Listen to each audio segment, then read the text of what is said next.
So, good morning po, Sir Joma Flora. Ito, na-assemble ko na po. Ito na po yung Lamborghini na color white. So, ang gulong niya po, rubber po yan. Then, ito pong doors, na-open po yan. Dito po, hydraulic. Gaganon nyo lang siya. Ayun, hydraulic siya. Kung saan na po siyang nag-open. Sa kabila, ganun din. Ayan, hydraulic.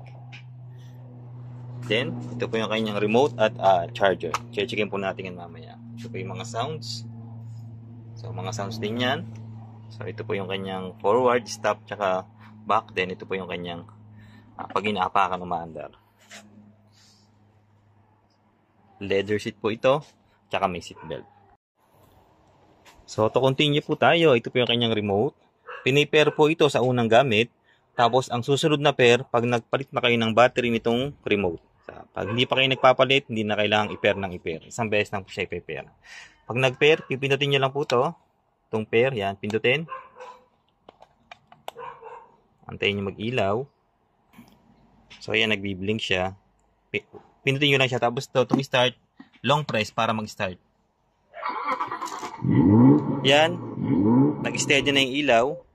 Connected na po yan. Basta ganun. Ganun lang po kabilis mag-pair. Subukan natin gamitin. Ito, forward. Ito, forward. Forward na ganun. Ito, backward. Then, left and right to. So, left and right. Ito S, ito po yung kanyang speed. Yan, may speed po yan kung gaano kalakas niya gusto, kung gaano kabilis. So, 1, 2, 3 speed. Ito naman P, pag pinrest mo yan, magbiblink siya. So, ayan po yung brake. Hindi mo siya magagamit, naka-brake po yan. Pati yung manual drive, naka-brake po yan. Para magamit, pinutin mo lang yung P. So, tatakbo na siya ulit. So, magagamit mo na ulit. Yan po yung gamit na kanyang remote. Nasa likod, dalawang AAA battery. So, yan naman po yung mga sounds niya. Actually, pagka binuksan nyo siya, may ilaw to. May ilaw yan. Ito may ilaw. Tsaka yan may ilaw. Laging may ilaw yan pag binuksan mo na. Pero pwede siyang patayin din. So, ito makikita mo dito, battery reading yan. 12.10, 12. Nagbabago-bago. Yan po yung battery niya. So, yung ilaw, ito yung ilaw na symbol. Pag pinress mo ng isa, so, magbiblink. So, magbiblink yan. Pati yung sa unahan, magbiblink. Pag isa pang press, isa pa tayong press ng ilaw. Pag pinress mo siya, so, mamamatay na yung ilaw mo. So, ganyan po yung pagpatay ng ilaw. Kung ayaw nyo na may ilaw po. Then, yung ibang mga sounds, checkin natin. So, ito mode. Ay, sorry. Dito pala tayo sa music. Ito muna music. Sa music. Then, pag pindot mo yung mode, blue, as in Bluetooth. Pwede kayong mag-Bluetooth. Pagka pinress mo ulit yun, sounds na yan. Ito yung susunod na sounds. Yung susunod, ito yung pabalik ng sounds. Pass and forward ng sound yan. Ito naman, yung parang kabayo. Pag pinress mo yan, yan. Parang, lang, umaalon-alon na gano'n. Inuugoy-ugoy lang yung bata. Pag ganyan, bawal gamitin na remote ha. Bawal siyang pagsabayin. So, para patayin yung ganun lang. Ito naman dalawang to, high and low rin yan. Mabilis, mas mabagal, parang gano'n. Tapos ito, USB port, subukan natin.